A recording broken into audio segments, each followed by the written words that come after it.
Hi, I'm James Christopher, writer-director of Look at Me Again and the president of Twitchy Dolphin Flakes. We're here in Idyllwild, California for the Idyllwild International Festival of Cinema 2012. Look at Me Again tells the story of three sisters and their families and how one incident in that family can cause a ripple effect throughout all of the relationships. It's a loose sequel to the first film that I ever directed that I don't really let anybody see, called Littlefield. It's actually available for purchase on underdogs.com right now. But Littlefield kind of began these characters, and we finished the movie, and I learned so much more about making a movie from that movie to when it began to when it was over, and I really wanted to go back to these characters, and so I basically picked the story up about 5 years later. And I kind of wanted to examine things like relationships and infidelity and what happens when you've been sleeping next to the same person for years and how you start to sort of take them for granted. And that's kind of where it began. We shot the film about a year and a half after I wrote the first draft. I think there were maybe 16 drafts in the film total. And then we shot it through June and July in Austin, Texas. It was actually the hottest summer we'd had on record up until this past summer. The average typical temperature was about 110 degrees. So it was a pretty grueling shoot. But we got really great performances out of actors like Stephanie Dunbar, Vanessa Perry, Richard Jones, Kobe Wallingsford, and a bunch of others. So it was a group of people making a movie that really kind of went all in, and they really did a great job of putting themselves second and putting the project and their fellow actor and crew member ahead of them. And the film has had a very successful festival run. We're very excited about it. It began its festival run with the Bare Bones Film Festival in 2011. It's played the Underdogs Film Festival, where it won Best Picture. It has played the Action on Film Festival, and just recently it played the Idyllwild 2012 Film Festival. We had a great screening. We've loved being in Idyllwild. It's a very beautiful little town, and the film festival has been so welcoming and so supportive of everything that we've done. Our screening was great.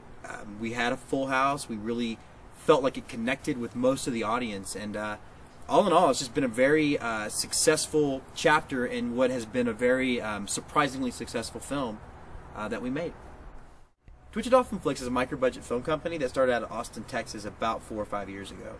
It began when Chris Koppel and I graduated from the University of Texas and decided that we didn't really want to do a traditional film career out in LA. We really wanted to stay in Austin. We really wanted to be part of the independent scene here. And we really wanted to be able to do our projects, our stories, our scripts, our way. So that's kind of what we did. We made a film called Littlefield before the company was even official. But the first project that we did was a movie called Funny Books, which was kind of our love affair to comic books. Since then, we've done romantic comedies. We've done a drama called Look at Me Again. We've done a comedy called Snatch and Grab, which has won a bunch of awards for, and it's sort of a sex romp with the women in charge, the idea being that women take charge of their own sexuality. So we try to do a bunch of different scripts, whatever is in our head, without being tied to any specific genre.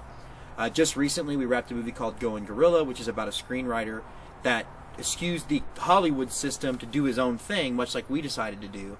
So it was something that was very personal.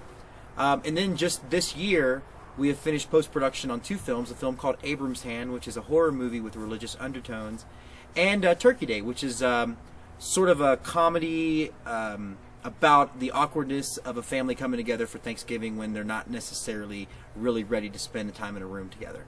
The whole mission state of our company is to keep everything at a micro budget and really try to just be multi-genre, try to be a studio for one-stop shopping and be able to make the kind of films that we really want to make.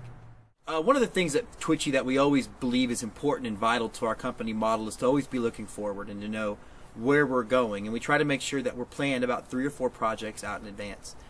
We are actually about to begin production on a comedy called 3 References that's being produced by myself, Trissa Kelton, and Francis Casanova, and that tells a story of about a guy that sort of runs through the female population with reckless abandon and only to be forced to face the wrecked lives that he left behind.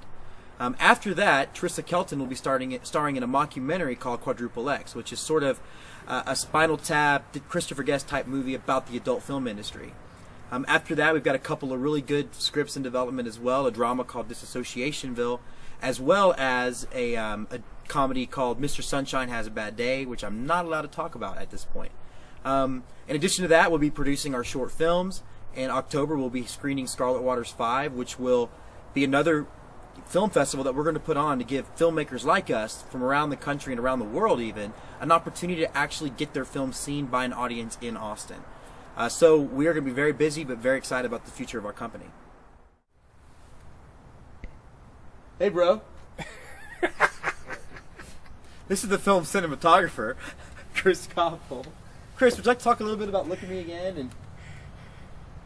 And yeah, visually we were just trying to define the spaces to match the emotional states of each of the characters. So you'll notice that whenever we're in the kitchen area with Stephanie, we try to make everything feel very claustrophobic, tight, squash the space. There's not a whole lot of depth in there, except when Liam is in there, and that's just to point out that they're so distant from each other.